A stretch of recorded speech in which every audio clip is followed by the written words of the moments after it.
Good morning, loves. Um, I don't think today is gonna be a rant. I mean, it could end up that way. But I wanted to share with you kind of a moment and that I was sharing with my son this morning when I was on my way to take him to school.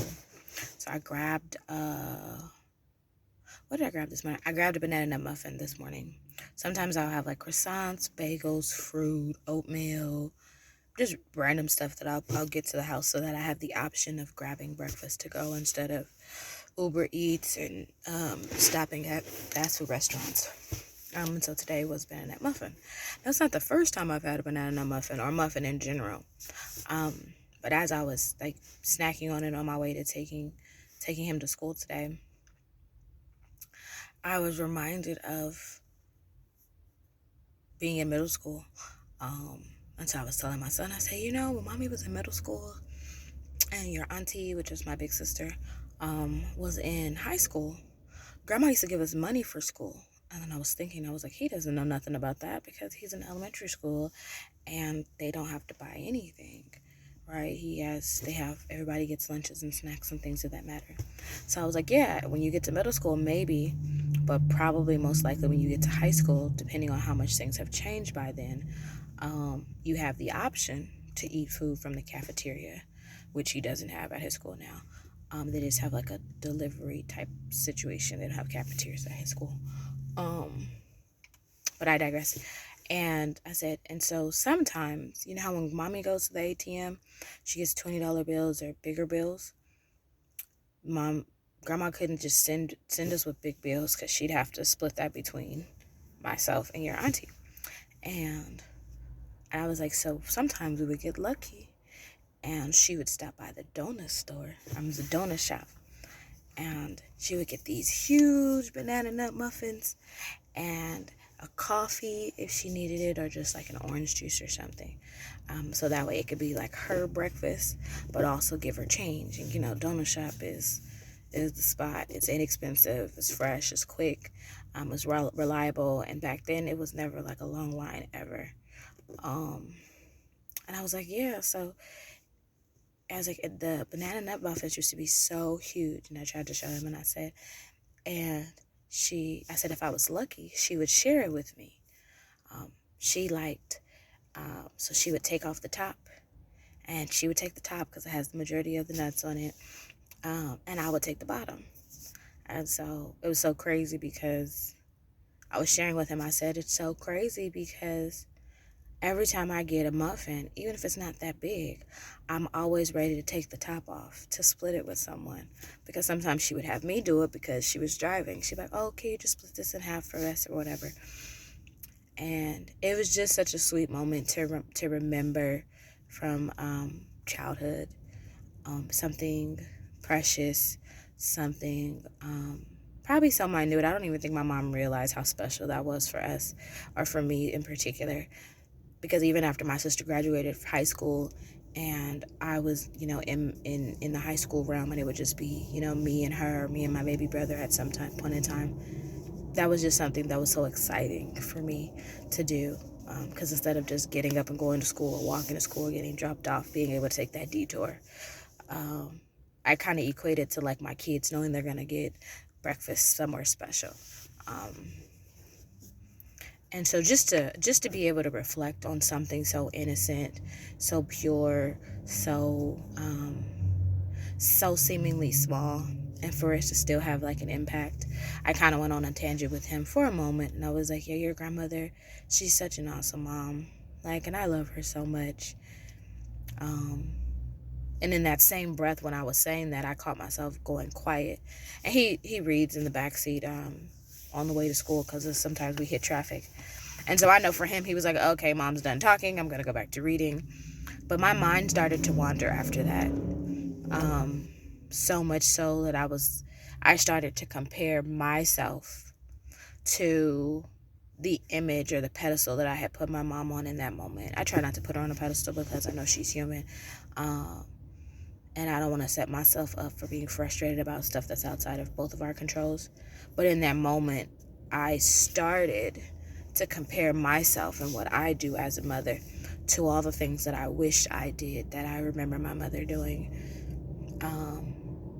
But fortunately for me, coming off of Mother's Day weekend, having my mother speak life into me, my grandmother speak life into me, my auntie speaking life into me, my spiritual mother speaking life into me, having so many words, so many kind words and words of encouragement come from women that I love and respect. It helped me not stay there. If this was any other week or any other month, I probably could have kind of just threw a whole personal pity party about, my mother always did these things and that's all I know, so how come I can't do that for my children?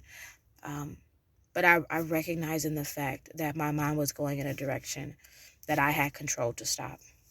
And in that moment, even though I do feel like I fall substantially short compared to the examples that were shown to me and demonstrated to me and from the important women in my life, I'm proud of myself for being able to stop before I went down what I call like a rabbit hole of thought or thoughts. And I kind of was able to just rest in loving my mom and appreciating my mom and a fond memory. Part of my current struggle mentally and emotionally is a loss of memory. I've had a few head traumas over the last few years. One from a violent physical altercation and another from a work incident.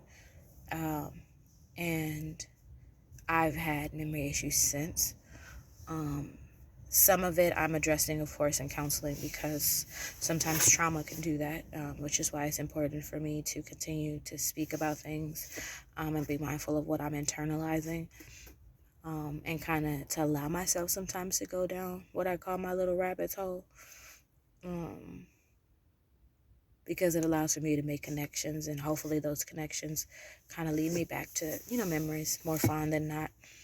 So it was like a gift today, nonetheless, to remember something.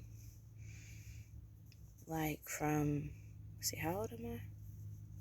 I graduated how many years ago? Yeah, so to remember something from 20 years ago. And to rekindle that same excitement, appreciation, and to share with my son, who absolutely adores my mother as he should, and to have we were able to share a laugh because I'm like, and so I'll tear my muffin in half, and I won't have anybody to share it with because it's just me, and just corny things like that. I'm really appreciative of those kinds of moments, especially yesterday, having been bullied by anxiety all day. It was really, really, really, really nice to start off the day with a fond memory of someone I love. I'm grateful to still have my mother, and I'm grateful to be able to share these moments with my children. Because even though I parent differently from my parents, I hope that the essence and the motivation behind how I do things, the heart that I have when I do those things, is still translated. So I might not go to the donut shop to get change so I can give my kids money. I probably won't have to, because between Cash App and all the other ways of sending money and spending money. But anywho, that was a good moment for me today. And I'm glad I was able to share with my son. He woke up this morning doing stuff before I was instructing him to. And that's always a blessing. I share with my children, specifically my son, on more than one occasion, that mommy's not always going to be here. And not in the sense of something dire, but just in the sense that you're not always going to be a child. You were a baby and mommy helped you do things. And then you were a toddler and I helped you do less things. And then you became school aged. And so I assist you in less things because you've mastered them. I said, I don't want to be I don't want you to be a teenager who still has to be told to close the door behind yourself or turn the light when you walked out of the room. That should be something that you practice enough times that you do it without mommy having to. And I use the example, when you really want to do something, I don't have to instruct you to do anything. When you want to get up and watch TV, you will come in the room and say, Mom, brush my teeth, wash my face, made my bed, cleaned my room, got on clean clothes, and made me something to eat. Can I watch TV? And although he laughed, he understood that I'm a big boy and I know what I'm supposed to do. Not to say that mommy's not going to still help him along the way, but it's practicing the things that you know to do. It shows mommy that you're listening, and it shows mommy that you care, and it shows mommy that you're growing up and you're developing and maturing. And so this was kind of those mornings when there was some self-initiation, a self-starter kind of mood for him when he woke up. He wasn't groggy or pretending to still be asleep.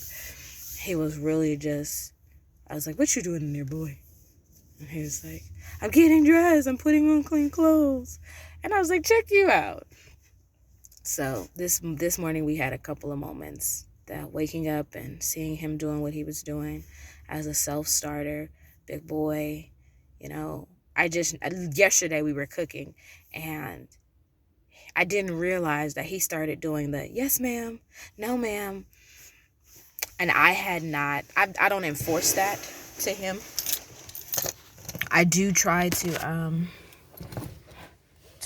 bring recognition to the fact that how you respond to people that you respect, or that you should respect, is different than how you talk to your friends. My mother used to say, don't talk to me like I'm one of your little friends. And I find myself saying that to my children, but because I started saying it to them so young, I had to change the wording so they can understand. That it's not that I'm not a child, it's that I'm your mother and I want you to respect me and speak to me in a way that conveys that respect, even if you don't like what I'm saying. So today has started off to be pretty good. I'm really, really grateful for the memory. I'm making memories every day with my children and in my life and with the people that I love. But there's some weight. There's value in recalling memories. I'm very grateful. And I anticipate having a great day just because it started off so great. If you're led to, share a precious moment or memory that you're proud of, that brings you joy, that resonates with you, that is, that you can recall in a drop of a dime, that helps turn your day around or uplift your spirit. Just remember, you're amazing, you're loved, you matter, and I hope you have an amazing day.